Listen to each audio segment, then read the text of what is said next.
Welcome to our physics online classes. Today we are going to start our 19th online lecture. Here we are going to end our topic, that is electric potential. So आज potential का ही एक नया concept सीखने लगे हैं और वो concept है about potential gradient. Word है, topic है, is called electric potential gradient. So total energy electric potential की 2 charges के लिए, total energy electric potential की 3 charges के लिए, we are done with that topic. So potential gradient के बारे में आज हम सीखने लगे हैं. So potential gradient का मतलब क्या हुआ? Potential gradient का मतलब है, अगर मैं इसको लिखना चाहूँ तो ये बनता है dV over dr. इसे हम क्या नाम देते हैं? इस कॉन्सेप्ट को हम पोटेंशियल ग्रेडियंट का मतलब, इसको हम क्या बोलते हैं? Potential gradient, dV over dr. अगर हम अपने शब्दों में इसको रिकॉग्नाइज करें तो क्या बना ये बना change in potential per unit change in distance. कहने का मतलब, सही शब्दावली क्या यूज होगी इसके लिए कि पोटेंशियल ग्रेडियंट का मतलब होता है डिस्टेंस के साथ पोटेंशियल का चेंज होना. क्या है मतलब? डिस्टेंस के साथ dr क्या रिकॉग्नाइज कर रहा है यहाँ पे? डिस्टेंस. और dV क्या यूज कर रहा है यहाँ पे? पोटेंशियल. तो पोटेंशियल ग्रेडियंट का मतलब क्या हुआ? डिस्टेंस के साथ पोटेंशियल का चेंज होना. तो हम ये देखना चाहते हैं कि अगर डिस्टेंस के साथ पोटेंशियल चेंज हो रही है तो वो किसके बराबर होगी, किस चीज के बराबर आके ये पोटेंशियल जो है वो डिस्टेंस के चेंज होना शुरू हो जाती है. सो ये हमारे लिए पूरा कॉन्सेप्ट बन जाता है, that is called potential gradient. अब इलेक्ट्रिक पोटेंशियल ग्रेडियंट का रिलेशन सॉल्व कैसे करना है? वैसे सबसे पहले मैं आपको ये बता दूं यहाँ पे हमने ये पूरा रिलेशन है क्या. इलेक्ट्रिक पोटेंशियल ग्रेडियंट का पूरा रिलेशन बनता है, आप यहाँ पे ये भी लिख सकते हो कि show that E is equal to minus dV by dr. ये चीज हमने आज प्रूव करनी है कि इलेक्ट्रिक फील्ड इंटेंसिटी किसके बराबर है? dV ओवर dr के बराबर है, मतलब पोटेंशियल ग्रेडियंट के बराबर है. और यहाँ पे नेगेटिव साइन क्यों आ रहा है? ये चेंज इन पोटेंशियल और चेंज इन डिस्टेंस कैसे लेकर आएंगे, इसको इलेक्ट्रिक फील्ड के बराबर कैसे करेंगे, ये हमने अब देखना है जब हम इस डेरिवेशन को प्रूव करेंगे. चलिए शुरू करते हैं जी अपने कॉन्सेप्ट को. यहाँ पे इसको प्रूव कैसे करना है? मान के चलते हैं कि यहाँ पे हमारे पास एक चार्ज पड़ा है, दैट इज Q, जो कि हम हमेशा कंसीडर करके चलते हैं. इस Q से किसी पॉइंट पे हमारे पास एक टेस्ट चार्ज पड़ा है और वो टेस्ट चार्ज हम मान के चलते हैं Q0. Q भी पॉजिटिव है और इसका खुद का अपना इलेक्ट्रिक फील्ड भी है. Okay, now I want to know that कि अब मान लीजिए मैं अगर ये देखना चाहूं कि P पॉइंट, मेरे पास एक पॉइंट है दैट इज P, कि अगर मैं इस टेस्ट चार्ज को P पॉइंट के ऊपर, P पॉइंट से स्टार्ट करके Q तक लेकर जाऊं तो मुझे क्या क्या बातों का ध्यान रखना पड़ेगा. ये पुरानी बात हो चुकी है हमारी. तो सबसे पहले बात का जो ध्यान रखना है वो ये कि P पॉइंट के ऊपर इलेक्ट्रिक फील्ड किस डायरेक्शन में जा रहा है. तो ये जानते हैं हम कि ये चार्ज क्या है? Q, that is positive. तो P पॉइंट के ऊपर क्या होगा? इलेक्ट्रिक फील्ड इंटेंसिटी हमेशा बाहर की तरफ होगी. तो ये कितना बन गया हमारे लिए? ये बन गया E. और इसी के साथ मैंने अब इस चार्ज को, किस चार्ज को? Q0 चार्ज को कहाँ पे लेकर आना है? Q की तरफ लेकर आना है. तो मुझे ये देखना है कि मुझे डिस्टेंस कितना कवर करना पड़ेगा. मुझे डिस्टेंस कितना कवर करना पड़ेगा? That is dr. तो ये मेरे पास एक बेसिक सिचुएशन आई जो मैं समझ के चलूंगा कि मैंने रखनी है. तो करना क्या है? सबसे पहला कॉन्सेप्ट कि वर्क डन कितना होगा to displace a test charge from P to Q. P से Q की तरफ इस Q0 को लेकर आने के लिए कितना वर्क डन करना पड़ेगा. अब आप देख रहे हो कि P से Q की तरफ लेकर आना है। अब P से Q की तरफ लेकर आने के लिए डिस्टेंस कितना है, दैट इज dr। डिस्टेंस है क्या, स्मॉल। पूरा तो वर्क कुछ और होगा, लेकिन हम तो एक बहुत छोटे डिस्टेंस के लिए लेकर आ रहे हैं, तो बहुत छोटे डिस्टेंस के लिए वर्क भी छोटा होगा। तो इसका मतलब वर्क कितना, that is dw, force F into dr, cos of angle between them. Cos of angle कितना आएगा, अब हो क्या रहा है, फोर्स और dr दोनों के बीच में हम क्या देखना चाहते हैं कि एंगल कितना है। तो ये अब मान के चलते हैं कि एंगल कितना होगा, दैट वी से थीटा। एंगल कितना, थीटा, वैल्यू पुट कर रहे हैं थोड़ी देर में। वर्क डन dw, फोर्स कितनी होगी, हम जानते हैं कि जो फोर्स होती है वो किसके बराबर होती है, फोर्स होती है हमेशा Q not into E, electric field की फॉर्म में। तो फोर्स की वैल्यू हमने क्या पुट कर दी, Q not into E into D are cos of. अब फोर्स खत्म करके अब एंगल किसके बीच में देखना है हमने, electric field intensity and distance के बीच में। अब एंगल किसके बीच में देखेंगे, वहां पे हम नहीं डिस्कस कर पा रहे थे, लेकिन यहाँ पे हम डिस्कस कर पा रहे हैं कि हमें एंगल किसके बीच में देखना है, इलेक्ट्रिक फील्ड एंड डिस्टेंस के बीच में।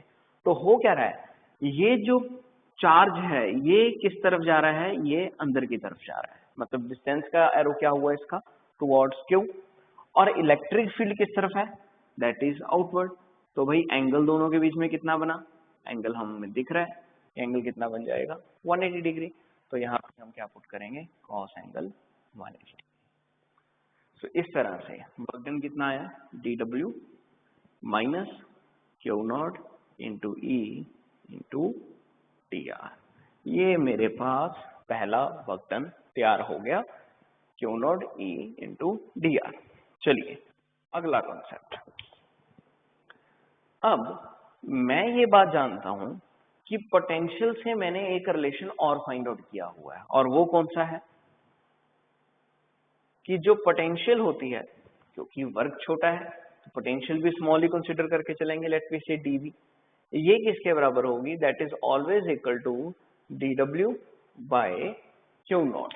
कि जो वर्क डन होता है वो किसके बराबर होता है, पोटेंशियल इनटू टेस्ट चार्ज, या जो पोटेंशियल होती है वो किसके बराबर होती है, work done per unit test charge. तो यहां से मेरे पास क्या आया कि dw किसके बराबर बन गया, dv into Q not. This is your second relation, जो हमने पुराने जो कॉन्सेप्ट हमने सीखे थे वहां से हमने फाइंड आउट किया है। अब आप क्या कीजिए, ये दोनों रिलेशंस वर्क के ही हैं, इन दोनों को कंपेयर कर दीजिए। कंपेयर फर्स्ट एंड सेकेंड, तो क्या होगा, minus Q naught E into D R is equal to dv into Q naught. Q naught के साथ Q naught cancel, electric field intensity किसके बराबर होगी, minus dv by dr। Hence our relation is proved कि electric field intensity किसके बराबर होती है, पोटेंशियल ग्रेडियंट के बराबर होती है। अब यहाँ पे सोचने वाली बात ये है कि ये नेगेटिव साइन का मतलब क्या है, क्या ये नेगेटिव साइन ये बता रही है कि इलेक्ट्रिक फील्ड के बढ़ने से पोटेंशियल का मैग्नीट्यूड कम होगा, नो। इस बात का ध्यान रखना है कि नेगेटिव साइन यहाँ पे मैग्नीट्यूड के बारे में नहीं बता रही, मैग्नीट्यूड कम हो रहा है। यहाँ पे नेगेटिव साइन का मतलब क्या है, नेगेटिव साइन का मतलब है डायरेक्शन। नेगेटिव साइन यहाँ पे किसके बारे में बता रही है, डायरेक्शन के बारे में बता रही है। अब डायरेक्शन किस प्रकार की, बड़ी खास बात है, नोट की फॉर्म में आप इसको लिख सकते हो कि डायरेक्शन का मतलब क्या हुआ। यहाँ पे नेगेटिव साइन ये बता रहा है कि डिक्रीज, डायरेक्शन की फॉर्म में decrease in potential gives direction of electric field intensity। कि पोटेंशियल का डिक्रीज होना क्या बताएगा, इलेक्ट्रिक फील्ड इंटेंसिटी की डायरेक्शन बताएगी। हाँ जी, यहाँ पे बात किसकी आ गई अब वापस, इलेक्ट्रिक फील्ड इंटेंसिटी की आ गई। और हमने क्या पता कर लिया, इस रिलेशन का इलेक्ट्रिक फील्ड के साथ कैसा रिलेशन है। तो ये तो पता लग गया कि मैग्नीट्यूड में इलेक्ट्रिक फील्ड इंटेंसिटी पोटेंशियल के क्या है, डायरेक्टली प्रोपोर्शनल है। जितना पोटेंशियल ज्यादा होगा वहां पे इलेक्ट्रिक फील्ड उतना ही ज्यादा होगा। और शब्दों में क्या बोल सकता हूँ कि जितना चार्ज ज्यादा उतना, ये तो बात क्लियर हो चुकी है।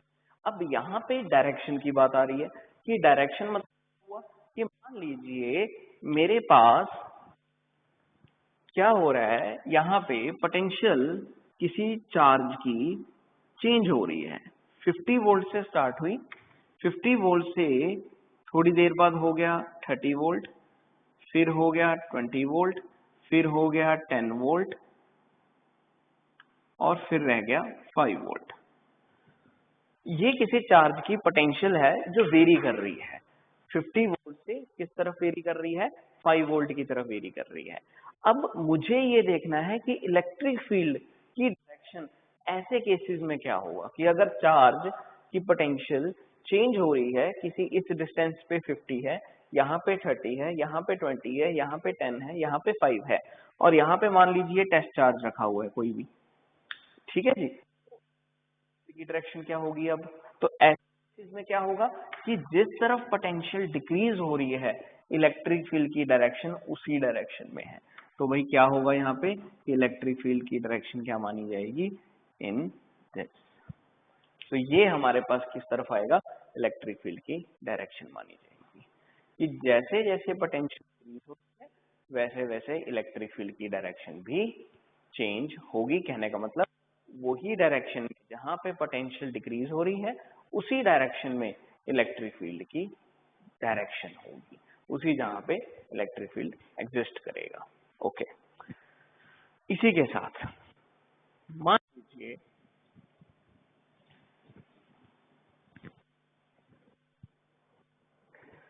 अगर कंसेप्ट बदल जाए, चेंज कर दो, मैं रिवर्स कर देता हूं कि मान लीजिए अब ये जो इलेक्ट्रिक फील्ड है ये इस डायरेक्शन में है, पहले से ही निर्धारित है कि ये इलेक्ट्रिक फील्ड की डायरेक्शन बन गई। अब आपको सोचना है, मैंने क्या किया, मैंने यहाँ पे 2 पॉइंट्स रख दिए, मैंने यहाँ पे 2 पॉइंट्स मार्क कर लिए, एक पॉइंट है ए, एक पॉइंट है बी, और ये यहाँ पे मैंने एक पॉइंट मार्क कर दिया दैट इज सी। अब आपको जवाब देना है मेरी बात का कि आप मुझे ये बताइए कि पोटेंशियल ए पॉइंट पे ज्यादा होगी, बी पॉइंट पे ज्यादा होगी, सी पॉइंट पे ज्यादा होगी, तीनों पे बराबर रहेगी या एक दूसरे से अलग होगी। चलो इसको क्वेश्चन की फॉर्मेशन दे दें। क्वेश्चन की फॉर्मेशन क्या दे हैं, predict the value of potential at given points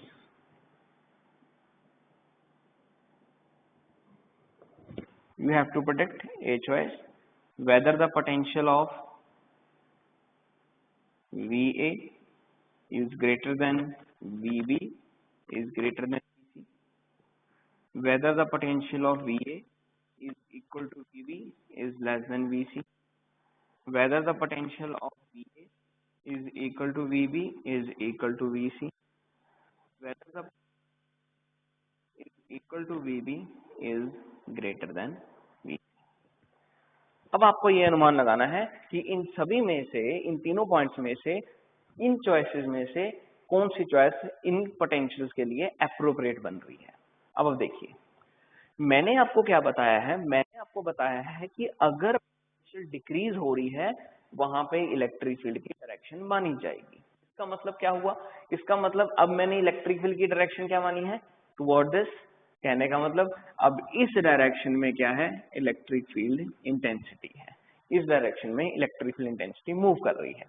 now अब हम ये देखें कि इस डायरेक्शन में कौन सा पॉइंट शुरू में है, कौन सा पॉइंट बाद में है। तो देख कह रहे हैं कि ए और बी पॉइंट दोनों एक दूसरे के सामने पड़े हैं और जैसे जैसे डायरेक्शन आगे बढ़ रही है वैसे वैसे इसका मतलब स्लैब बना के देखें तो हो क्या रहा है, यहाँ पे ऐसा हो रहा होगा कि कहीं पे 60 होगा, लेट वी से यहाँ पे 50, फिर 30, फिर 10, फिर 5, फिर 3, फिर 0। कहने का मतलब क्या हुआ, इस डायरेक्शन में क्या हो रहा होगा, पोटेंशियल डिक्रीज कर रहा होगा। दैट मीन्स ये बात तो पक्की है कि सी की पोटेंशियल इन दोनों के कंपैरेटिवली लेस होगी। अब सोचना है कि ए और बी के बारे में। तो ए और बी क्या है, ए और बी तो एक दूसरे के बिल्कुल सामने पड़े हैं। तो ए और बी अगर एक दूसरे के सामने पड़े हैं, दैट मीन्स उन दोनों की पोटेंशियल क्या होगी, उन दोनों की पोटेंशियल सेम होगी। तो इसका मतलब पोटेंशियल ऑफ ए बी के बराबर है, लेकिन ये दोनों सी से ज्यादा है। तो इसका मतलब ऑप्शन कौन सी बन गई, ये बन गई हमारी डी चॉइस, कि ए की पोटेंशियल बी के बराबर है लेकिन दोनों किससे ज्यादा है, सी से ज्यादा है। तो ऐसे क्वेश्चन कई बार बन जाते हैं इस रिलेशन के accordingly, that is minus DV by D R. तो डायरेक्शन का बहुत तकड़ा क्वेश्चन बन जाता है यहाँ पे। ये पॉइंट बड़ा खास समझने वाला है कि जिस डायरेक्शन में इलेक्ट्रिक फील्ड होती है उस डायरेक्शन में पोटेंशियल हमेशा किसी गिवन चार्ज के कारण डिक्रीज करती जाती है। और यहाँ पे ये बातें काफी खास रहती हैं कि हमें पॉइंट्स दिए जाएंगे और वहां पे हमें प्रेडिक्ट करना पड़ता है कि पोटेंशियल कहाँ पे ज्यादा होगी और कहाँ पे कम होगी। चलिए जी, इसके बारे में हमें बातें कुछ थी जो हमने आपके साथ डिस्कस करनी थी।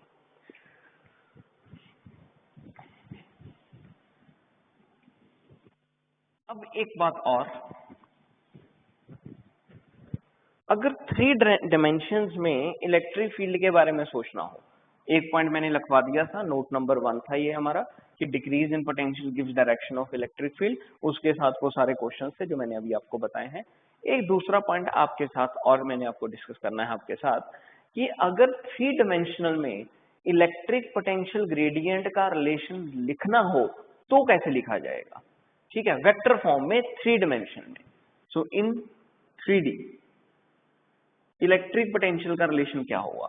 2D में भी आप कन्वर्ट करना सीख लोगे जब मैं 3D के बारे में बताऊंगा। तो मतलब मैं करना क्या चाहता हूं, मैं चाहता हूं वेक्टर में लिखना है तो आई कैप तो लगाऊंगा ही, I cap potential V X plus J cap potential V Y magnitude में plus K cap potential of V Z. इसको मैं लिखना चाहता हूं कि ये तीनों को मैं पोटेंशियल ग्रेडियंट के फॉर्म में कैसे लिखूं। तो होगा क्या, यहाँ पे मैं ये भी लिख सकता हूँ पोटेंशियल, प्लीज चेंज कर लीजिए, ये तो होगी पोटेंशियल की बात। लेकिन अगर इलेक्ट्रिक फील्ड को लिखना हो तो क्या आएगा, आई कैप आई ई एक्स, जे कैप ई वाई, और ये क्या आ जाएगा, के कैप ई जेड। ये भी लिखा जा सकता है। क्यों, क्योंकि मैं चाहता हूं कि मैं वैसे ही रखूं अपने रिलेशन को जैसा मेरे पास था, that is D V by D are.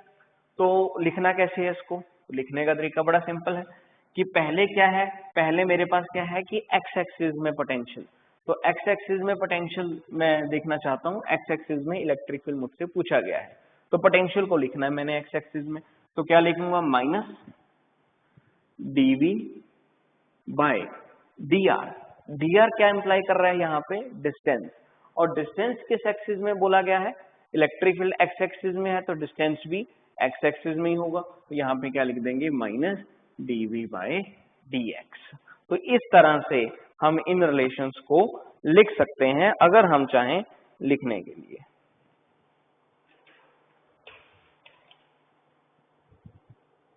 ठीक है, साथ में आप लिख सकते हो यहाँ पे ये माइनस, यहाँ पे आएगा आई कैप, क्योंकि यूनिट वेक्टर मार्क करना है। इसी तरह से ई वाई के बारे में क्या आ जाएगा, minus J cap d v over d Y.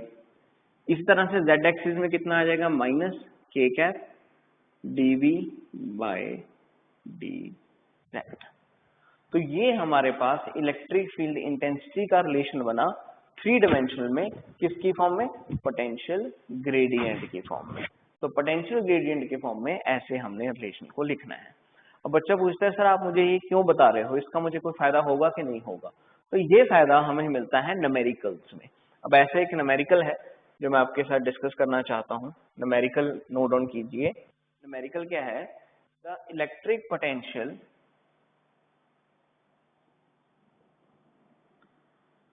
the electric potential at given point is V equal to 4x square volt. The electric field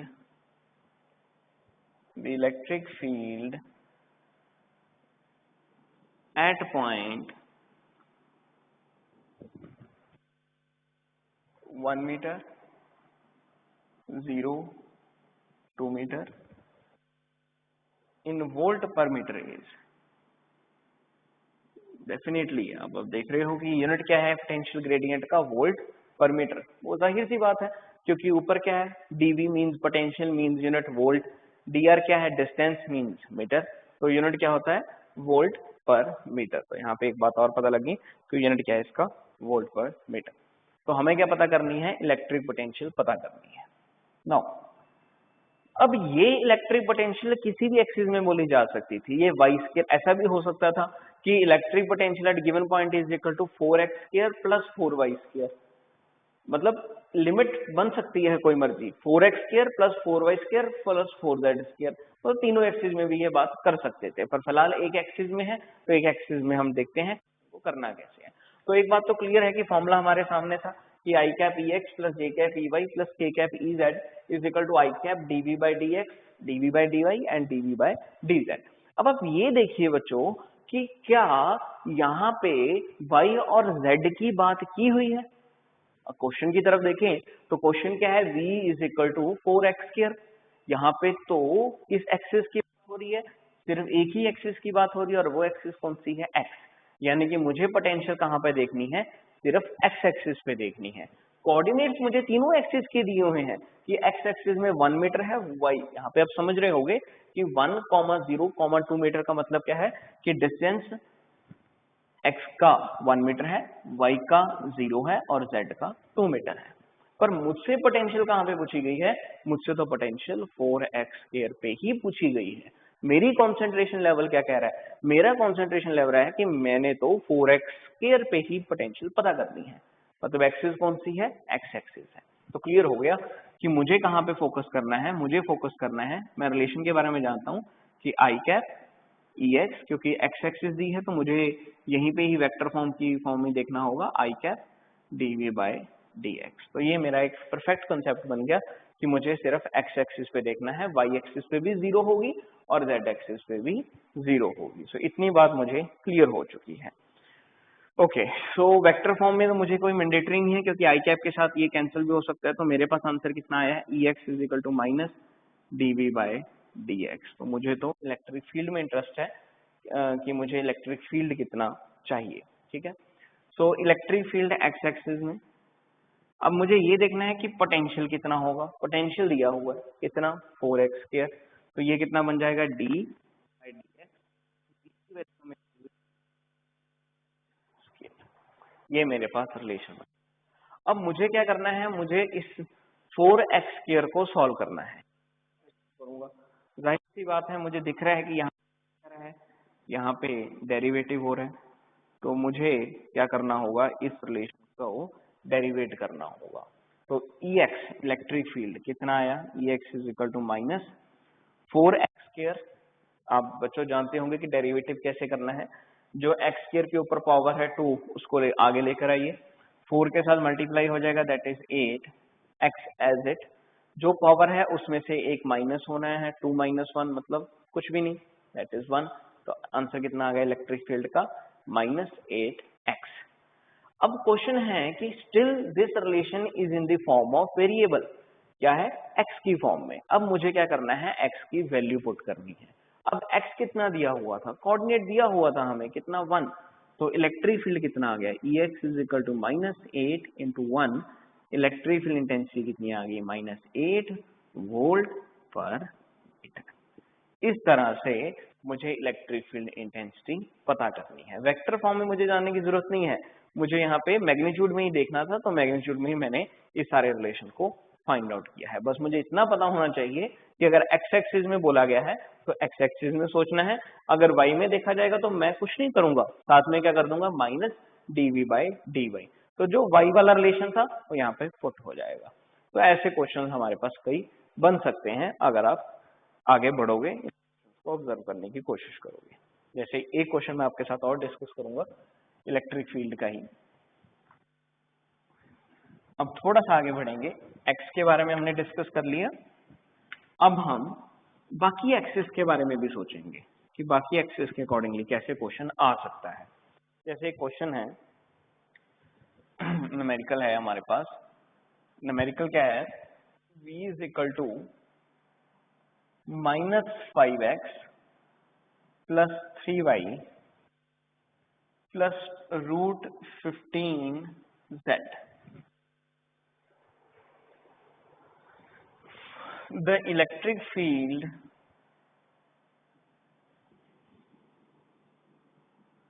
due to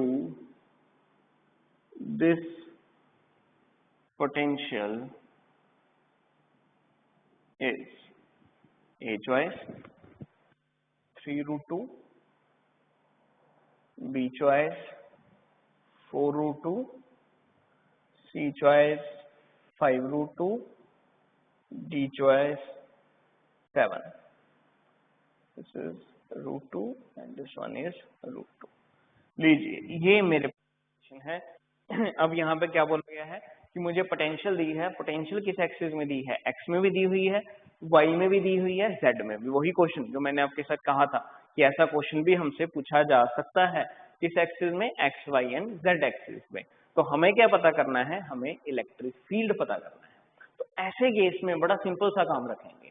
क्या है रिलेशन, तो आप लोगों को पता ही है रिलेशन क्या था कि electric field is equal to minus dv, अगर x एक्सिस में देखना है तो कितना था dx। ऐसे ये चल रहा था, y में क्या हो जाएगा प्लस ey। तो हम क्या करेंगे, लेकिन हमें इलेक्ट्रिक फील्ड देखना है। हम सबसे पहला सॉल्व करने के लिए क्या देखेंगे, इन तीनों को अलग अलग तरीके से रखेंगे। कहने का मतलब कि एक हो गया electric field according to x axis, ऐसी एक इलेक्ट्रिक फील्ड ढूंढेंगे अकॉर्डिंग टू y एक्सिस, ऐसी एक इलेक्ट्रिक फील्ड ढूंढेंगे अकॉर्डिंग टू z एक्सिस। ये मैंने यहाँ पे रख लिया। अब वैल्यूज पुट करेंगे x वाली, y वाली एंड z वाली डायरेक्ट। जैसे कि पहले x एक्सिस था तो ex is equal to minus D by D X, potential की वैल्यू कितनी -5x। ऐसी ey value minus D by D y, potential कितना है ये 3y। ऐसी z एक्सिस के accordingly minus D by D z, potential कितना दिया हुआ है √15। ये मेरे पास minus D by D z √15, √15 यहाँ पे क्या आएगा z भी आएगा। ये हमारे पास बन गया।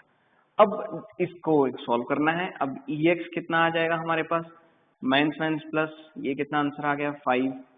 ey कितना आ जाएगा, ये आ जाएगा हमारे पास 3। डेरिवेटिव कर रहा हूँ बच्चों, 3 बाहर निकाला, dy by D Y, derivative 1 आ जाएगा, साइन नेगेटिव।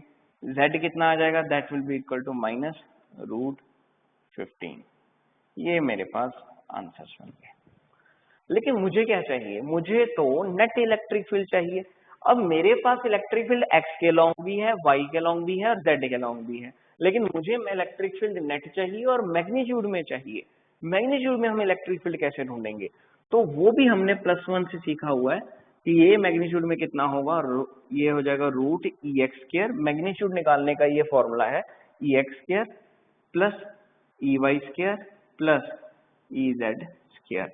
तो ये रिलेशन मेरे पास कितना बन गया, ex मतलब 5 का स्क्वायर प्लस ये बन जाएगा -3 का स्क्वायर प्लस ये बन जाएगा माइनस √15 इसका भी स्क्वायर। तो 5 का स्क्वायर 25 प्लस 9 ये बन जाएगा हमारे पास प्लस 15। ये हो गया इसको सॉल्व करने के बाद। अब ये टोटल आंसर कितना आ गया हमारे पास, z बिकम्स इक्वल टू √49। √49 मतलब answer is 7, again unit volt पर metre.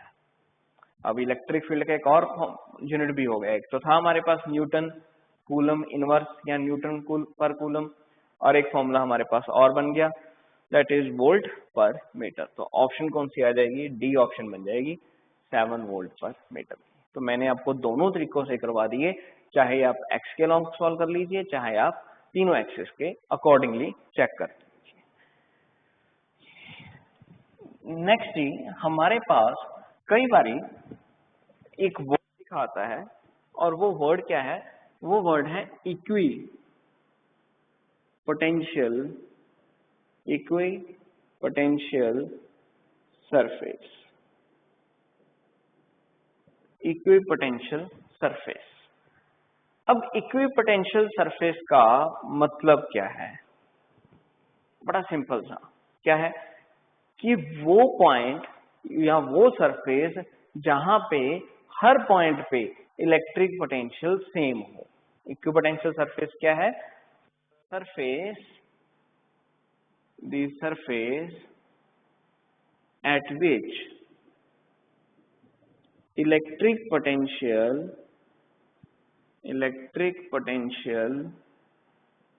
at every point is same। वो सरफेस जहां पे हर पॉइंट पे इलेक्ट्रिक पोटेंशियल सेम दिखे, उस सरफेस को हम क्या नाम देते हैं? इलेक्ट्रिक पोटेंशियल सरफेस का नाम देते हैं। जैसे कि मान लीजिए हमारे पास ये एक चार्ज है, इस चार्ज के कारण क्या होगा? पहली बात तो electric lines of forces draw करूंगा कि ये मेरे पास क्या है? इलेक्ट्रिक लाइंस ऑफ फोर्सेस है। ये बात आपको बहुत अच्छी तरह से समझ आएगी। अब क्या है, ये इलेक्ट्रिक लाइंस ऑफ फोर्सेस मैंने ड्रॉ की। अब क्यू चार्ज से कुछ 1 मीटर की दूरी पे मैंने एक पॉइंट मार्क किया, उसी क्यू चार्ज पे यहाँ पे भी इस इलेक्ट्रिक लाइन पे 1 मीटर की दूरी, सभी पे डिस्टेंस मैंने सेम रखा है, तो सभी पे मैंने ये पॉइंट मार्क कर लिया। अब आप ये देखिए, मैंने ऐसी ही एक डायग्राम पहले भी बनवाई थी जहां पे मैंने इलेक्ट्रिक लाइंस ड्रॉ की थी, जैसे कि ये यहाँ पे भी मैंने किसी एंड पॉइंट से एक पॉइंट मार्क किया था और वो पॉइंट्स जो मार्क किए थे वो सभी सेम डिस्टेंस पे ही मार्क किए थे। अभी अभी हम करके हटे थे क्वेश्चन, तो वहां पे मैंने क्या बोला था कि यहाँ पे ये सभी पॉइंट्स एक दूसरे के सामने पड़े हैं, तो इन सभी पॉइंट्स पे पोटेंशियल क्या होगी? इन सभी पॉइंट्स पे पोटेंशियल सेम होगी। कारण आपको बताया था कि डेफिनेटली कि वो पोटेंशियल का डायरेक्शन, वो पोटेंशियल की वैल्यू जो डिक्रीज हो रही है वो इलेक्ट्रिक फील्ड की डायरेक्शन को इम्प्लाई कर रही है। उस तरह से यहाँ पे पोटेंशियल क्या बन रहे हैं? सेम बन रहे हैं। तो यहाँ पे भी कुछ ऐसा ही हुआ कि ये चार्ज है, ये पॉइंट है, तो हर पॉइंट पे इस चार्ज के कारण पोटेंशियल क्या होगा? सेम होगा। तो हम अगर इस सरफेस को जोड़ दें, ज्वाइन कर दें, तो ये सरफेस क्या कहलाएगा? ये सरफेस कहलाएगा इक्विपोटेंशियल सरफेस। वो सरफेस जहां पे अब क्या होगा, इस सरफेस पे यहाँ पे देख लो, जहां पे देख लो, यहाँ पे, यहाँ पे, यहाँ पे, हर सरफेस पे, हर पॉइंट पे, इस सरफेस के हर पॉइंट पे जो इलेक्ट्रिक पोटेंशियल है वो क्या है? सेम है। इस तरह से यहाँ इस केस में ये वाला सरफेस एक इक्विपोटेंशियल सरफेस है, क्योंकि हर पॉइंट पे यहाँ पे क्या हो रहा है? इलेक्ट्रिक पोटेंशियल सेम मिल रही है। तो ऐसे सरफेस को हम क्या नाम देते हैं? इक्विपोटेंशियल सरफेस देते हैं। और इसी के साथ ही अगर ऐसे सरफेस पे मुझे किसी चार्ज को यहां तक लेकर आना हो, इसी इक्विपोटेंशियल सरफेस पे मुझे किसी चार्ज को ए पॉइंट से बी पॉइंट तक लेकर आना है, तो भाई क्या हो रहा है? ए पॉइंट से बी पॉइंट तक लेकर आऊंगा, क्या पोटेंशियल बदल रही है? जवाब है नहीं। ए पॉइंट से बी पॉइंट तक मुझे किसी चार्ज को लेकर आना है इस इक्विपोटेंशियल सरफेस पे जहां पे पोटेंशियल सेम है हर पॉइंट पे, तो ए से बी पॉइंट तक कोई पोटेंशियल नहीं बदल रही। तो अगर देखा जाए कि पोटेंशियल क्या है, पोटेंशियल ए पॉइंट पे थी वी ए, डिफरेंस देख रहा हूं, ये बी पॉइंट पे कितनी आई? Minus V B. वर्क कितना है? W upon Q not. ये रिलेशन से तो आप वाकिफ हो। अब मैंने क्या बोला? ए पॉइंट पे भी पोटेंशियल क्या रहेगी? सेम। कितनी? जितनी बी पॉइंट पे है। दोनों पॉइंट्स पे क्या थी? v minus V is equal to कितना? W by Q naught. इसका मतलब मैं क्या बताना चाहता हूं बच्चों कि इक्विपोटेंशियल सरफेस पे वर्क डन भी जो होगा वो हमेशा क्या रहेगा? 0 ही रहेगा, क्योंकि ए पॉइंट से अगर बी पॉइंट पे, खास करके कब? जब इक्विपोटेंशियल सरफेस के ऊपर आप किसी चार्ज को एक पॉइंट से दूसरे पॉइंट तक लेकर जा रहे हो, तब ए से बी तक जाते वक्त कोई भी पोटेंशियल नहीं बदल रही, तो ए की पोटेंशियल और बी की पोटेंशियल सेम है, तो इनका पोटेंशियल डिफरेंस क्या आएगा? जीरो आएगा। कहने का मतलब potential difference zero means work done भी क्या होगा? जीरो। तो एक फाइनल लाइन बन गई कि on equipotential surface work done is always zero. Clear है जी? तो लीजिए, this is all about today's lecture. इसके साथ हमने इलेक्ट्रिक पोटेंशियल जो है वो कंप्लीट कर ली है। अब मेरी बात ध्यान से सुनिए। अब हमने काफी अपनी प्रोग्रेस कर ली है पिछले टॉपिक्स को कवर अप करते करते, और हम धीरे धीरे इलेक्ट्रोस्टैटिक्स की एंडिंग की तरफ पहुंच रहे हैं। We are left with only one topic, that is capacitance. अब जो नेक्स्ट लेक्चर्स होंगे वो डेडिकेट होंगे कैपेसिटेंस की तरफ। और इसी के साथ ही अब मैं आपको ये बताना चाहता हूं कि हम जो इलेक्ट्रिक पोटेंशियल के न्यूमेरिकल सेशन है, जो नेक्स्ट टॉपिक होंगे वो तो कैपेसिटेंस के साथ ही होंगे, लेकिन नेक्स्ट लेक्चर जो होगा दैट इज लेक्चर नंबर 20, वो हम न्यूमेरिकल्स ऑफ इलेक्ट्रिक पोटेंशियल के लिए रखते हैं कि नेक्स्ट लेक्चर में हम इलेक्ट्रिक पोटेंशियल